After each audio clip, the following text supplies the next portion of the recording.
things theology, all things theology. We chop it up properly without an apology. Gotta give doxology to God hollow, because this is how we do it at All Things Theology.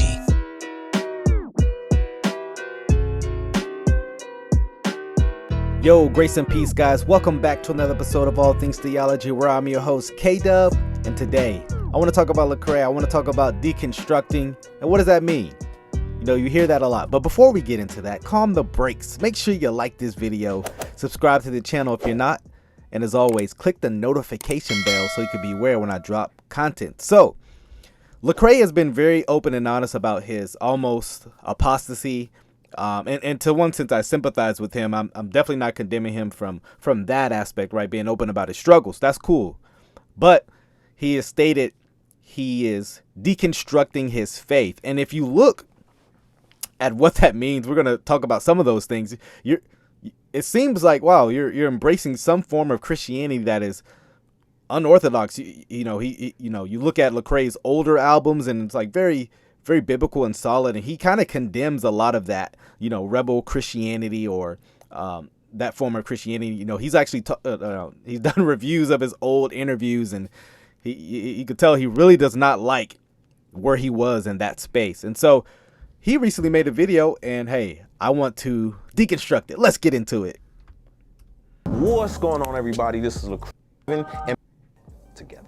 Deconstruction. Oh my gosh, that's like a curse word in Christendom right now. That and woke. That woke is like a cuss word. Well, hold on a second, because I want to go down his deconstruction. He gives the definition: breaking something down into smaller parts, usually things like art, books, poems, and other writings. And that's partially true, but we're going to see what this term deconstruction and where all these people have been using it, the history of that term when it comes to this conversation. And I'm not sure if Lecrae is familiar with this. I'm not trying to insult him, but you're going to see something that he says. I'm like, well, that's not really true, Lecrae, but let's keep going. Let's deconstruct this some more. Gosh, that's like a curse word in Christendom right now. That and woke. That woke is like a cuss word in certain. First of all, can I talk about woke real quick? Let's be real. In the black community, that's like a term that is old. We don't even really use that like that no more. So like to make a whole doctrine off of it is kind of wild to me. Whatever's clever, you know what I'm saying? Well, I guess he's shots fired at Eric Mason, right? Yeah, woke church. I thought that was funny when I first heard it. Like, you guys were pushing that a few years ago. Now it's all bad and whatever. Okay, let's keep going.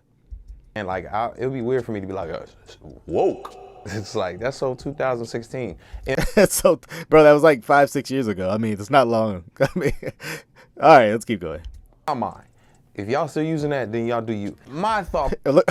Lecrae's so postmodern. It's like, I don't, shouldn't use woke, but if y'all use it, it's okay. Let's keep going. Process on this is sometimes words or semantics can really mess stuff up because we put way more into the word than it means. And deconstruction has become synonymous with walking away from the faith, period. That's all it is. That's because for a lot of people who are using it, that's what they were meaning. But we're gonna elaborate on that more and why I think it's not a helpful term, even for those who are trying to Christianize it. Atheism. That's what people see in their mind. I think it got popularized around the time Michael Gungor kind of went through a lot of what he was going through, years back. He experienced a lot of church hurt, and he basically was like, man, I'm deconstructing and I'm just kind of walking away from the faith. And so this is where I kind of disagree, because deconstruction actually has a long history that many people have not been familiar with. Let's real quick. Let's history time with Kdub. Let's talk about this term deconstruction and when it was first used. It was first used from this standpoint of a French philosopher named Jacques Derrida. Excuse me on my pronunciation of his name. He was a French philosopher who lived from 1930 to 2004. And in the 60s, he advocated for a postmodern philosophy of language in its relationship to our concepts of meaning that he called deconstruction. So what was Derrida trying to do, Jacques trying to do? He was break down the meaning of language. And what this ultimately concluded into was there's no such thing as ultimate meaning. Everything is relative. There's no absolute truth. There's no divine revelation of absolute truth. Was essentially the point. There's much more to that, but that's what he was really meaning. So this framework exists out of a postmodern, atheistic, naturalistic worldview. And so here's why I tell Christians it's not helpful to use this terminology. It's confusing. It's confusing at best. And like I said, from the framework of or the history of this language, it's describing something that Christians should not do. Like I said, yeah. So when all these Christian artists started explaining their deconstruction, what were they saying? They were going from Christianity to a more postmodern, and they didn't align. This clearly didn't align with a Christian worldview where they were now heading. Hence why they abandoned their Christian worldview to go to a more postmodern atheistic worldview. That was around 2015, 2016. A lot of Christians were pointing the problems out with that. And it's like 2020, 2021, when I first saw it, a lot of Christians started saying, hey, I'm deconstructing too. And like, people were like, wait, what? Oh, I'm not abandoning the faith. I'm just rejecting the abuses of it. I wouldn't call that deconstructing. You can call it reformation. How about that's a more healthy term? Or, you're rejecting the bad. Just so, for example, I grew up in word of faith theology, right? And I started to examine those teachings, and I came into a more biblical, orthodox view. I don't believe that was a deconstruction in this sense. But it was an examining these teachings in light of the Bible. So my main point is this, that I don't believe it's healthy to use non-Christian language to describe biblical ideology. I mean, you can call it sanctification. That's a good term for it, right? Because you are growing in godliness and knowledge. That's a good term for it. I don't believe deconstruction is a healthy, terminology. Even though I've heard people use this and I'll say, okay, I know they're not going atheism. I just don't think it's the best term to use given what it was popularized as and its philosophical framework historically. So took me a long time to say that, but that's my opinion on that. We'll keep going.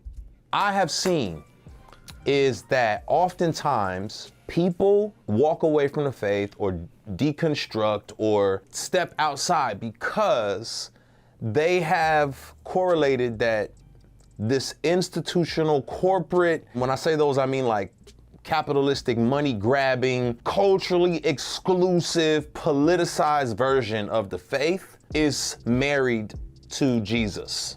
And so Lecrae really has a problem with this and institutionalized all that. Matter of fact, he even got a show canceled because of this. He quotes, he tweets, once upon a time I thought I was done with Christianity, but I guess he had that confused with something else. I was done with institutionalized, corporatized, gentrified, politicized, culturally exclusive version of. I really want to tell you who's the one being politicized here, just borrowing all the cultural language and placing that upon the church, just like the culture does. Very, very interesting, but I'll let him continue. And so they're saying, I don't want anything to do with any of it. And they end up throwing the baby out with the bathwater oftentimes. I know because I did it too. That's right, I deconstructed. I just did not understand that even though the followers of Christ were doing all this crazy stuff that I couldn't wrap my brain around, it didn't mean that he endorsed it. And by that, he's meaning things like rejecting, the systemic racism and stuff like that. What he means by that is not buying into white guilt and the white supremacy arguments that are out there. And so that's, he struggled with the faith because a lot of Christians were rejecting that, I guess. So he almost abandoned Christ because of that. But it's very interesting. I just want to let you know what's behind some of this language as well. So I didn't have to throw the whole baby out with the bathwater, but we're so inundated with everything looking like the way it looks, especially in America. It's like, well, of course, don't forsake the fellowship of the assembly. That verse really does not have anything to do with going to a building with lights and cameras and songs. If you want to do that, that's great. But what that verse is really about is not forsaking the fellowship. It's like not walking away from the faith, the group of people who held you down, growing with believers. Like, look at the context of the verse. Yeah, look at the context because, yes, it is that, but it's not only that. It is talking about the institutionalized church, that which you do not like, I guess. That which elders and deacons, which you're going to make an allusion to later. I don't care where you meet. You could be a home church. It could be in a building. It can be as long as you have those institutionalized functions with elders, deacons, and a congregation and things like, worship is done and teaching and church discipline, etc. are done. It doesn't really matter where you meet. But Lecrae has really become to abandon a lot of the, views of ecclesiology that he used to hold to. I remember seeing a tweet about him talking about him being at home and what was it? Something to the extent of he's gonna eat home with his wheat bread and apple juice. I hope that still counts as communion. And a lot of people got some pushback.